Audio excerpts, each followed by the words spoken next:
even a change for better is always accompanied by discomforts.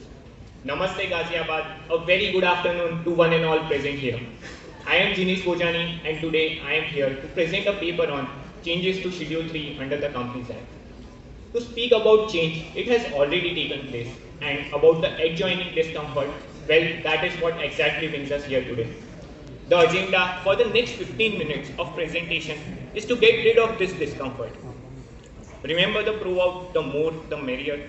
Well, seems like MCA took that too seriously when on 24th of March 2021, it notified as many as 15 presentation related changes and 40 additional disclosure requirements. Yes friends, 55 changes across the 3 divisions to Schedule 3. While I have tried to cover all the changes, there are certain changes which could not have been covered. Like Naina says, कितना भी try कर लो life में बनी, कुछ ना कुछ तो छूट ही जाएगा. Well, with all that being said, let us get going. To begin with, let us first understand what is Schedule 3. Well, Schedule 3 is a presentation framework that provides the manner in which every company registered under the Act shall prepare its financial statements. There are 3 divisions to the Schedule 3, namely Division 1, the IGAP reporting framework, Division 2, the Ind AS reporting framework, and Division 3, the Ind AS reporting framework for NBFCs. Well, that was all about Division 3. Now let us go ahead and discuss the changes. The first thing we check for any change or amendment is the applicability of the change. Well, these changes are applicable with effect from 1st of April 2021. Hence, an inference can be taken that the financial statements having reporting date 31st March 2021 or before shall be as per the earlier disclosure requirements. For the ease of understanding, I have bifurcated the division-wise changes into 2 parts, namely the presentation-related changes and the additional disclosure requirements. Now let us discuss the changes in Division 1, the IGAP reporting framework. Firstly, let us discuss the presentation-related changes. The first presentation-related change which we will be discussing is the rounding off requirements. Earlier, rounding off requirements were not mandatory and the figures for rounding off were to be decided based on the turnover of the company. Now, rounding off has been made mandatory and the figures for rounding off are to be decided based on the total income of the company and not the turnover. As you can see in the presentation, there are 2 pictures. I am sure the one appearing on the right hand side seems to be more readable to you. And that is exactly the purpose of this amendment, to make the financial statements more readable. Moving on to the next change, the change in the nomenclature of tangible assets appearing in balance sheet. Well, as you can see in the table before amendment, the non-current assets were appearing under the head property, plant and equipment, which was subclassified into tangible assets and intangible assets. Now, after amendment, the non-current assets shall appear under the head property, plant and equipment and intangible assets. Yes friends, now the words and intangible assets have been added. Technically speaking, property, plant and equipment does not include intangible assets and hence to subclassify property, plant and equipment into intangible assets is not appropriate. And hence MCA has rightly made this amendment. Moving on to the next change, the presentation of current maturities of long-term borrowings. Well, if I ask you that what is the most appropriate presentation of current maturities of long-term borrowings, giving you 2 options, namely short-term borrowings and other current liabilities.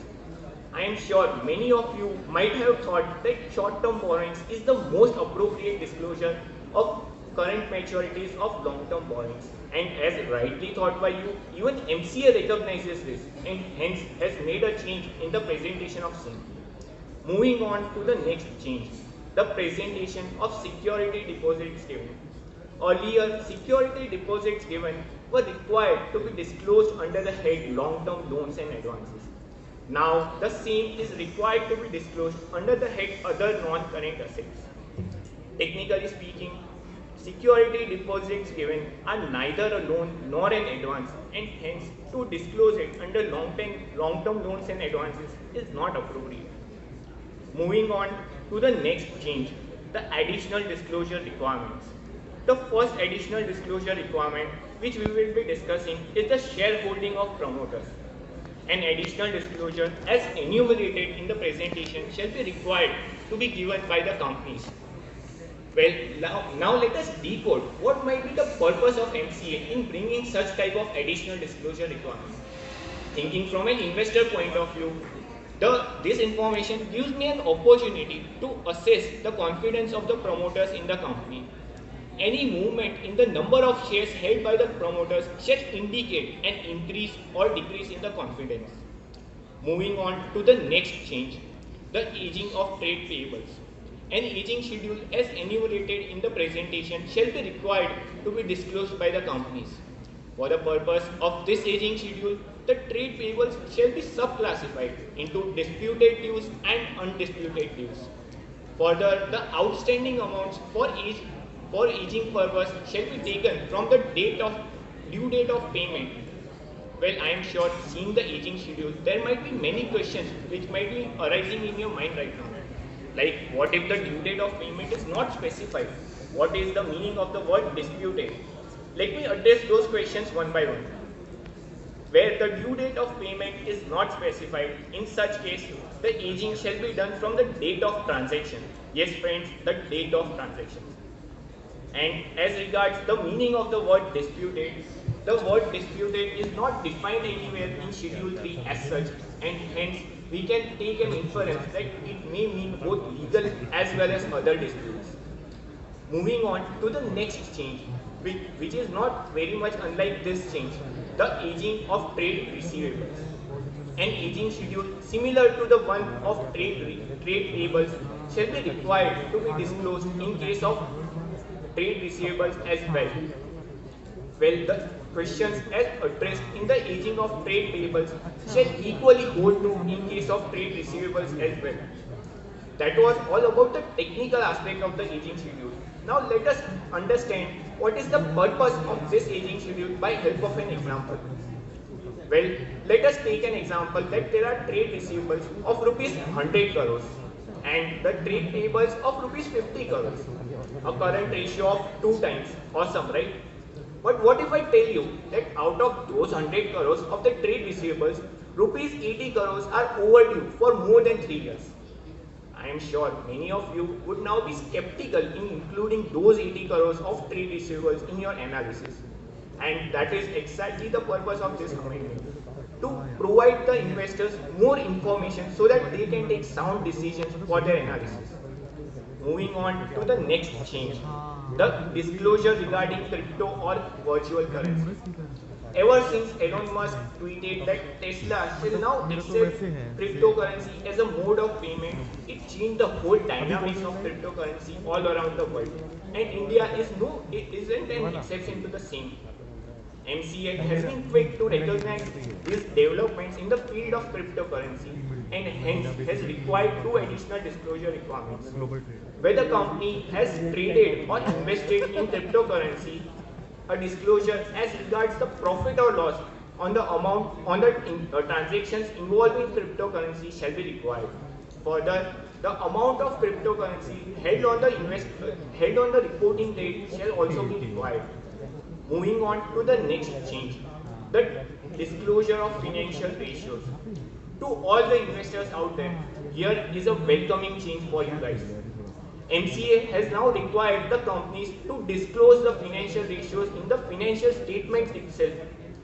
What if I tell you that now instead of you analyzing the changes in the financial ratios, the management of the company will itself provide you with an explanation of the changes in the ratio where the change is more than 25% as compared to the preceding year. Moving on to the next change. These are the changes which have been made corresponding to CARO 2020. As auditors, we have been reporting certain information in the company audit report for quite a few years now. By virtue of this amendment, the companies shall be required to disclose the same information in the financial statements. Yes, friends, now it would be the primary responsibility of the company to disclose the information in the financial statements. Now let us go ahead with the changes one by one. Firstly, the utilization of borrowings. where the company has borrowed any amount from banks or financial institutions and has not utilized it for the specific purpose for which it was taken. In such case, the company shall be required to disclose the purpose for which it was utilized. Moving on to the next Taro corresponding change, the title deeds of immovable properties. Where the title deeds of immovable properties are not held in the name of company, in that case, the company shall be required to be disclosed certain additional disclosures as prescribed in Schedule 3. Moving on to the next Taro corresponding change, the details of Benami properties held. Where any proceedings have been initiated or are pending against the company for any Benami properties held, in such case, certain additional disclosures shall be required to be made by the companies. Well, that was all about the Division 1 changes. Now let us go ahead and discuss the Division 2 changes, the Ind AS reporting framework. Firstly, let us discuss the presentation related changes. The first presentation related change which we will be discussing is the presentation of lease liabilities. Earlier, lease liabilities was required to be disclosed under the head other non-current or current financial liabilities. Now, the same is required to be disclosed separately on the face of balance sheet under the head current or non-current financial liabilities. Yes friends, now the lease liabilities shall appear on the face of balance sheet.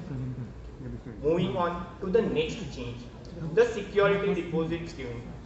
Earlier, security deposits given were required to be disclosed under the head loans. Now, the same is required to be disclosed under the head other financial assets. Moving on to the next change, the presentation of current maturities of long-term borrowings. Earlier, the current maturities of long-term borrowings were required to be disclosed under the head other current financial liabilities. Now, the same is required to be disclosed under the head short-term borrowings. Moving on to the additional disclosure requirements. The first additional disclosure requirement which we will be discussing is the aging of trade receivables. An aging schedule similar to the Division 1 aging schedule as enumerated in the presentation shall be required to be disclosed by the company. Well, what is the difference then between the Division 1 aging schedule and the Division 2 aging schedule? The only difference is in the nomenclature of trade receivables. Under Division 2 aging schedule, the trade receivables shall be subclassified into trade receivables considered good, trade receivables which are credit impaired, and trade receivables which have significant increase in credit risk. Moving on to the next changes, the additional disclosure requirements which are same as Division 1. These changes are same as Division 1 changes. That was all about the changes in Division 2. Now let us discuss the changes in Division 3, the Ind AS reporting framework for NBFCs.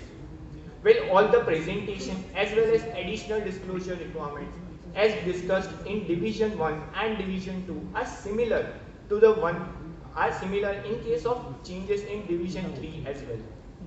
To conclude, let me say that in this ever-changing environment where so many new enactments are being proposed and where the existing ones are being changed or amended, the role of us as future chartered accountants becomes significantly important. To stay relevant, we must update and upgrade ourselves. As rightly said by Charles Darwin, it is not the strongest of the species that survives, not even the most intelligent ones, but the ones which are most responsive towards change. Thank you everyone. This is Jinesh Bhojani and thanks for being such a wonderful audience. Thank you.